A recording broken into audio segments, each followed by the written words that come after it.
Assalamualaikum warahmatullahi wabarakatuh. Selamat berjumpa kembali pemirsa di CNBA Channel, channel kesayangan warga Nahdliyin Banjar-Agung. Baik, hari ini hari Selasa tanggal 28 September 2020. Kembali lagi kita akan bincang-bincang seputar hukum Islam, yang mana malam ini kita akan sedikit berdiskusi tentang zikir. Baik, di samping saya sudah hadir Ustadz Soleh sebagai narasumber untuk menjawab nanti pertanyaan dari salah satu warga Nahdliyin. Baik, Assalamualaikum Pak Ustadz. Waalaikumsalam. Sehat Pak Ustadz ya? Alhamdulillah sehat. Baik Pak Ustadz, sebelum nanti kita bincang-bincang sedikit, bincang-bincang kecil terkait zikir, alangkah baiknya kita menyimak terlebih dahulu dari penanya salah satu warga Nahdliyin kita yang ada di seputaran Tulang Bawang, Bukit 2. Assalamualaikum warahmatullahi wabarakatuh. Kepada pengasuh CNBA Channel, saya selaku warga Nahdliyin ingin menanyakan dua hal. Yang pertama yaitu mengenai zikir yang dengan suara keras. Terus yang kedua, saya ingin menanyakan mengenai zikir yang dilakukan secara berjamaah. Apakah ada dalil-dalilnya ataupun rujukannya? Saya mohon penjelasannya kepada para pengasuh CNBA Channel. Demikian, terima kasih. Assalamualaikum warahmatullahi wabarakatuh. Baik, itulah tadi penanya Pak Widodo, salah satu warga Nahdliyin yang ada di unit 2. Setelah tadi Pak Widodo menanyakan kepada salah satu ustadz yang ada di channel CNBA ini, dan sekarang akan dijawab oleh Ustadz Soleh. Menurut Pak Ustadz ini, bagaimana jawaban dari pertanyaan Pak Widodo, yaitu tentang zikir dengan suara keras, Pak Ustadz? Itu bagaimana hukumnya, Pak Ustadz? Assalamualaikum warahmatullahi wabarakatuh. Alhamdulillah, assalatu wassalamu ala rasulillah wa ala alihi wa sahbihi wa mawalah. Pemirsa channel CNBA rahimakumullah, bertemu kembali kita dalam rangka sedikit pembahasan makalah-makalah yang ada di tengah masyarakat kita. Terlebih dahulu mengucapkan puji syukur kepada Allah atas segala limpahan nikmatnya kepada kita, sehingga kita dapat bermuajahah. Salawat dan salam semoga tetap tercurahkan ke junjungan kita Nabi Agung Muhammad SAW. Menanggapi daripada pertanyaan saudara kita Mas Widodo mengenai zikir bersuara keras, apakah ada rujukannya, apakah ada dalilnya? Tentu ada. Al-Hafidz Jalaluddin As-Suyuti di dalam kitab Al-Hawilil Fatawi telah mengumpulkan 25 hadis yang menunjukkan dalil syariat zikir secara berjamaah dengan suara keras, baik dilakukan sesudah sholat maktubah secara berjamaah ataupun di momen-momen yang lainnya. Dengan hal ini Imam Nawawi rahimahullah ta'ala memberikan penjelasan bahwasanya bi annal ikhfa'a afdalu haitsu riya'a au ta'adza bihil musalluna au niyaman. Sesungguhnya zikir khafi, zikir secara perlahan, afdalu itu lebih utama sekiranya dapat menimbulkan riya. Jadi zikir apabila menimbulkan riya, maka yang kita ambil lebih afdolnya itu zikir khafi. Atau Zikir itu ta'adza bihil musalluna, dapat mengganggu orang yang sedang mengerjakan sholat. Apabila mengganggu zikir ini kepada orang yang beribadah sholat, maka afdalu, lebih utamanya zikirnya zikir khafi. Atau niyama, mengganggu orang yang sedang beristirahat, maka zikir khafi afdalu, itu lebih utama. Wal jahru fi ghairi dzalika afdalu, dan zikir jahar, zikir yang nadanya keras, suaranya tinggi, afdalu, itu lebih utama. Fi ghairi dzalika, apabila tidak timbul daripada sifat riya, tidak mengganggu orang yang sholat, tidak mengganggu orang yang beristirahat. Keutamaan zikir jahar ini dikarenakan li'anal amala fi aksaru, zikir jahar ini banyak yang dilakukan, banyak yang mengamalkan secara jahar. Seperti kita tahu zikir manaki, zikir toriko, istighosaha, apalagi dalam keadaan seperti COVID seperti ini. Ayo kita berzikir secara berjamaah. Banyak yang mengamalkan, itulah keutamaan daripada zikir jahar.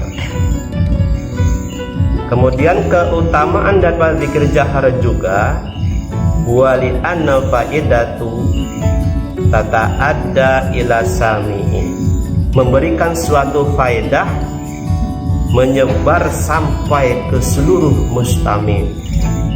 Itu zikir jahar. Jadi semua zikir yang kita alunkan itu terdengar oleh seluruh jemaah. Itu keutamaan zikir jahar. Jadi diucapkan dengan suara yang keras, suara yang keras. Wali annahu yuqidhu qalbal qari'i, zikir jahar juga dapat membangunkan daripada hati orang yang berzikir. Yang tadinya tertidur hati ini, setelah kita keraskan akan terbangun terhadap hati orang yang membaca zikir itu sendiri.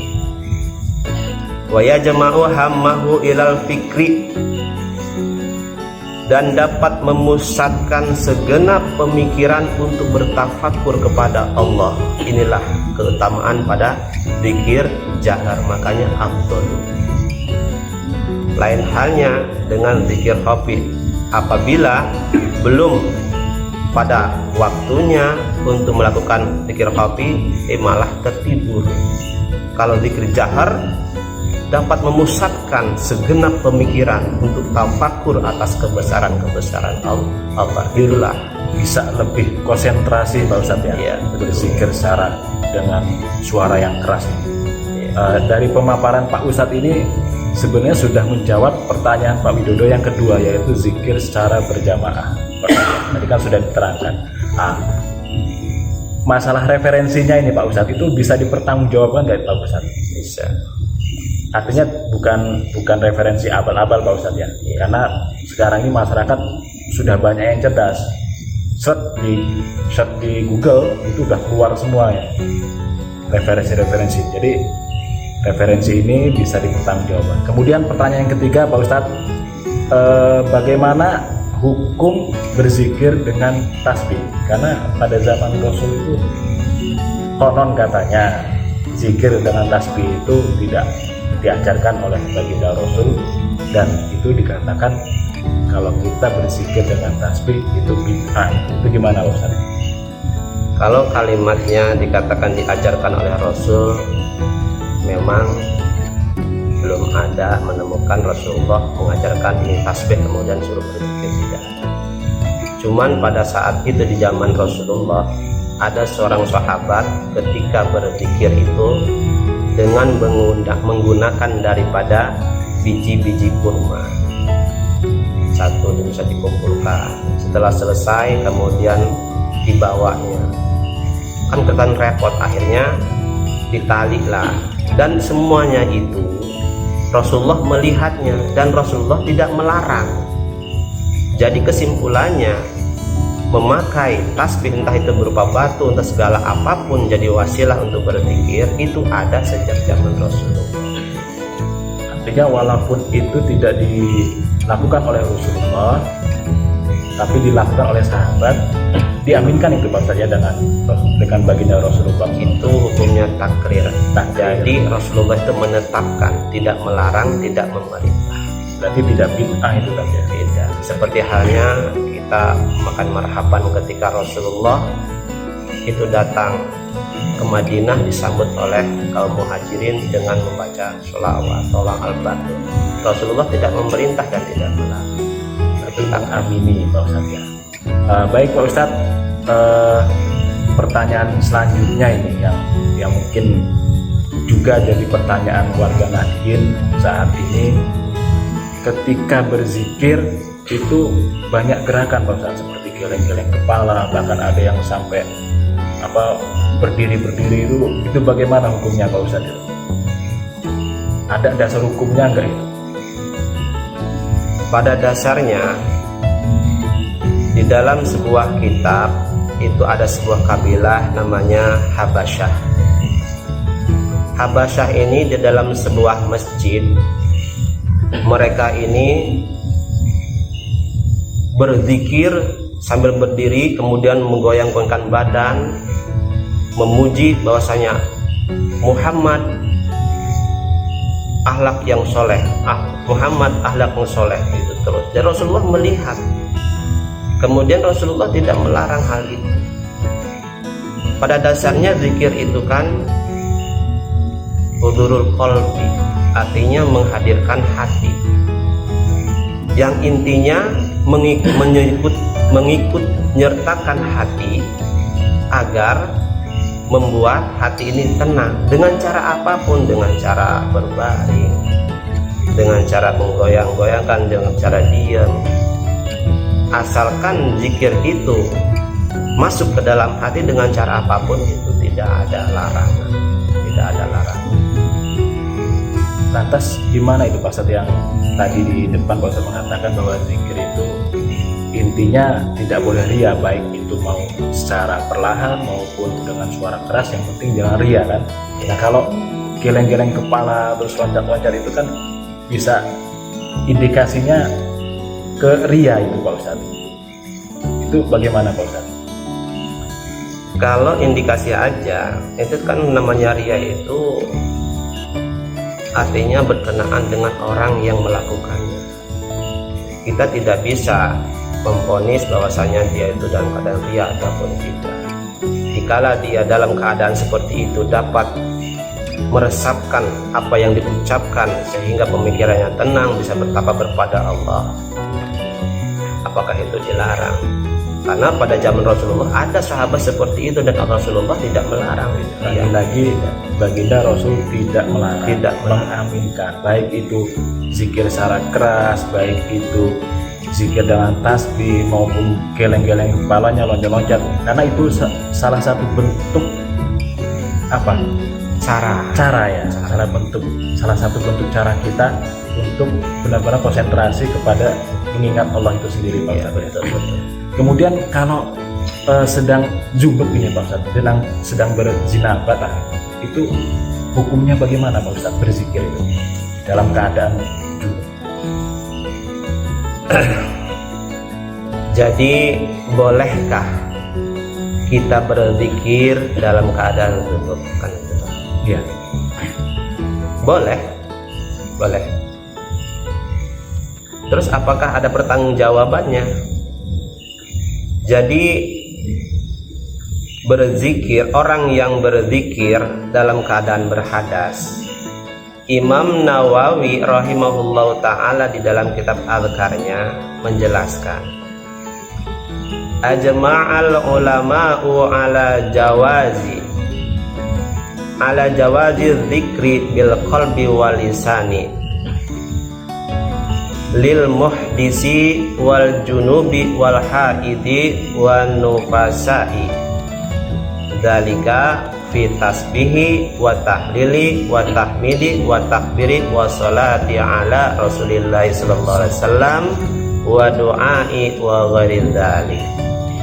Jadi kesimpulan daripada yang ada dalam kitab Adhkar ini, karangan daripada Imam Nawawi rahimahullah ta'ala, bahwasanya ulama itu sepakat memperbolehkan zikir dengan hati, zikir dengan lisan bagi siapa? Lil muhdisi wal junubi wal haidi wan nufasahi, bagi orang yang sedang hadas, hadasnya junub, haid ataupun nifas.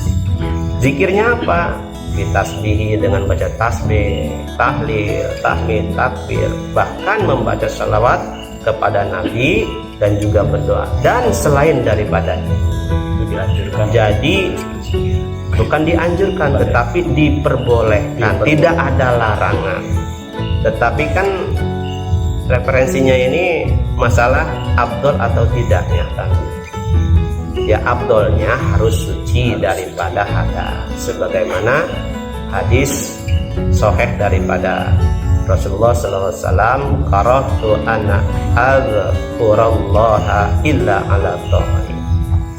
Saya nggak suka berzikir kepada Allah, kata Rasulullah, kecuali dalam keadaan suci. Tetapi dalam arti kata, orang yang mempunyai hadas itu tidak dilarang. Jadi berzikir dalam keadaan tidak suci pun itu dibolehkan, Pak Ustadz. Kemudian sebenarnya Pak Ustadz, hikmah dibalik zikir itu sendiri apa, Pak Ustadz? Apa bisa membuat manusia itu lebih dekat kepada Allah, atau bisa membentuk karakter manusianya itu sendiri? Itu hikmahnya Udah pasti dapat membentuk daripada kepribadian orang-orang yang berzikir. Orang yang berzikir tentu beda dengan orang yang tidak berzikir. Orang yang berzikir itu kebanyakan hatinya lemah. Sedangkan orang yang jarang berzikir, jarang ingat kepada Allah, itu mempunyai hati yang keras. Sesuai dengan ada yang dalam Al-Quran, ala bi dzikrillahi tatma'innul qulub. Kemudian apa sih keuntungan daripada zikir tersebut? Di dalam suatu hadis, keutamaan pada zikir adalah la yaqudu qaumu yadhkurunallaha azza wa jalla illa hafathumul malaikat. Jadi tidaklah suatu kaum berzikir kepada Allah azza wa jalla kecuali mengelilingilah para malaikat kepada orang yang sedang berzikir. Jadi ketika orang berzikir, malaikat itu turun. Turunnya malaikat berarti kan membawa keberkahan.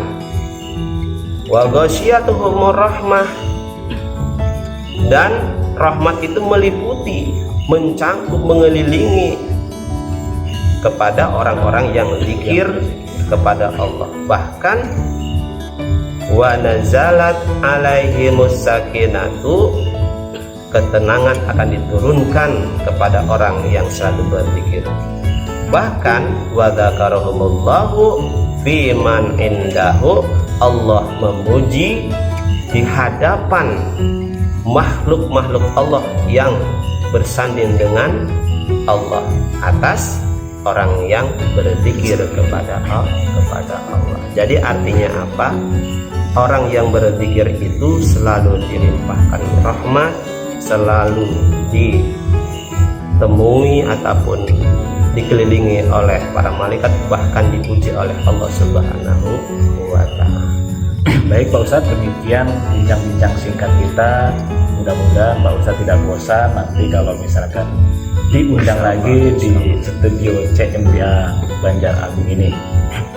Baik pemirsa, demikianlah bincang-bincang saya dengan narasumber Ustadz Soleh. Pesan dari saya bahwa kita jangan bosan-bosan untuk mendekatkan diri kepada Allah dengan cara berzikir, agar hati kita tidak mati, agar hati kita hidup, agar hati kita lebih lembut lagi. Baik, demikian dari saya, kurang lebihnya mohon maaf. Assalamualaikum warahmatullahi wabarakatuh.